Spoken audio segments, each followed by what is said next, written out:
আজ বানিয়েছি পটলের একটি দুর্দান্ত রেসিপি। এই রেসিপিটি কিন্তু খুবই সহজেই এবং অল্প সময়ের মধ্যে বানিয়ে নেওয়া যায়, আর খেতেও হয় দুর্দান্ত স্বাদ। গরম ভাতের সাথে বা রুটি, পরোটা বা নান, যে কোনো জিনিসের সাথেই আপনি রেসিপিটি কিন্তু খেতে পারেন। আর এই রেসিপিটি আমি কিভাবে বানিয়েছি তাহলে চলুন দেখে নিন। এই রেসিপিটি বানানোর জন্য প্রথমে আমি বেশ কিছুটা পটল নিয়ে নিচ্ছি। পটলগুলো অবশ্যই টাটকা পটল নিতে হবে, আর ঠিক এরকম সাইজেরই পটলগুলো নিয়ে নিতে হবে। দেখুন, এই পটলগুলোকে আমি খুব ভালোভাবে ধুয়ে পরিষ্কার করে নিয়ে নিয়েছি। আর এই পটলগুলোকে আমি এক এক করে ভালো করে চোচা ছুলে নেব। দেখুন, ঠিক এরকমভাবে আমি এক এক করে সবগুলো পটলেরই চোচা ছুলে নেব। এবার এই পটলগুলোর আমি সব চোচা ছুলে নিয়েছি। এবার আমি ঠিক এরকমভাবে অল্প অল্প করে চিড়ে নেব সবগুলো পটলকেই, যাতে সবগুলোর মধ্যে বেশ ভালোভাবে তেল মশলা ঢুকে যায়। এবার একটি মশলা তৈরি করে নিতে হবে।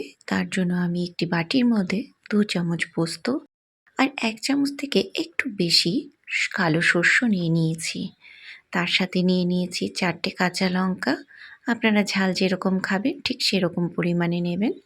এবার এটিকে আমি খুব ভালোভাবে একটি পেস্ট তৈরি করে নিয়েছি। খুব ভালোভাবে বেটে নিতে হবে এটি। এবার আমি আরও একটি মশলা তৈরি করে নেব। তার জন্য আমি আরও একটি বাটির মধ্যে 3 চামচের মতন টক দই নিয়ে নিচ্ছি। এই টক দইগুলো খুব ভালোভাবে ফেটিয়ে নিতে হবে। দেখুন, ভালো করে ফেটিয়ে নেওয়ার পরে এর মধ্যে আমি দিয়ে দেব 1 চামচের মতন হলুদ আর 1 চামচের মতন কাশ্মীরি লঙ্কার গুঁড়ো। এইটিকেও আমি খুব ভালোভাবে মেখে নেব বা মিশিয়ে নেব। ভালো করে মিশিয়ে নিতে হবে এটা।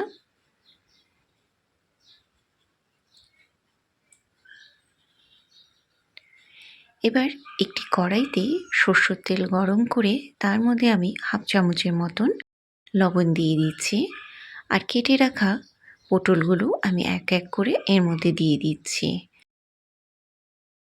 আমি পটলগুলোকে হালকা করে ভেজে নেব, বেশি লাল লাল করে ভেজে নেব না। পটলগুলো হালকা লাল করে ভাজা হয়ে গেলে আমি এক এক করে সবগুলো পটল তুলে নেব। দেখুন, পটলগুলোকে ঠিক এরকমভাবে ভেজে নিতে হবে। এবার তেলের মধ্যে একটি শুকনো লঙ্কা আর 1 চামচ কালো জিরে দিয়ে ভালো করে একটু ভেজে নেব। এবার তার মধ্যে আমি দইয়ের যে আমি মিশ্রণটা বানিয়ে রেখেছিলাম মশলাটি, সেটি দিয়ে দিচ্ছি। এটিকে একটু নাড়াচাড়া করে নিয়েই এর মধ্যে বাটিয়ে ধোয়া জলটিও আমি দিয়ে দেব। ভালোভাবে এই মশলাগুলোকে এবার আমি একটু কষিয়ে নেব। 2-4 মিনিটের মধ্যেই এটি বেশ ভালোভাবে তেল ছাড়তে শুরু করে দেবে। এরকমভাবে যখন তেল ছেড়ে দেবে ঠিক সেই সময় আমি বেটে রাখা পোস্ত আর শস্য দিয়ে দেব। এই বাটিটিও আমি ধুয়ে একটু জল দিয়ে দিচ্ছি। খুব ভালোভাবে মশলাগুলি মিশিয়ে নিতে হবে। আমার চ্যানেলটি সাবস্ক্রাইব করা না থাকলে সাবস্ক্রাইব করার অনুরোধ রইল। ভালো করে মশলাগুলি মেশানো হয়ে গেলে এর মধ্যে আমি একে একে পটলগুলো সব দিয়ে দেব। এবার এর মধ্যে আমি 1/2 চামচের মতন লবণ দিয়ে দিচ্ছি। প্রথমে ভাজার সময় আমি পটলের মধ্যে 1/2 চামচ লবণ দিয়েছিলাম, তাই এখন আবারও আমি 1/2 চামচ লবণ দিয়ে দিচ্ছি। এবার ভালো করে মিশিয়ে নিয়ে আমি এটি ঢেকে রাখবো। এই মশলার সাথে পটলগুলো একসঙ্গে সেদ্ধ হয়ে যাবে। এই 2-4 মিনিটের জন্য ঢেকে রাখার পরেই আমি এটি খুলে নেব। দেখুন, বেশ সুন্দরভাবে মশলা কষেও এসেছে এবং পটলগুলো বেশ নরম হয়ে গিয়েছে। একটু ভালোভাবে নাড়াচাড়া করে নিয়ে আমি এর মধ্যে অল্প একটু জল দিচ্ছি, কারণ মশলাগুলি বেশ শুকিয়ে গিয়েছিল।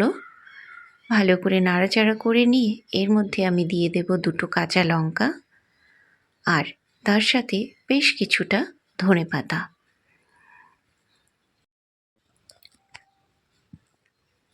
এবার হালকা হাতে একটু নাড়াচাড়া করে দিয়ে আমি গ্যাসটি অফ করে দেব।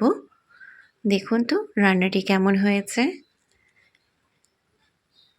খেতে কিন্তু বেশ সুস্বাদু হয়েছিল।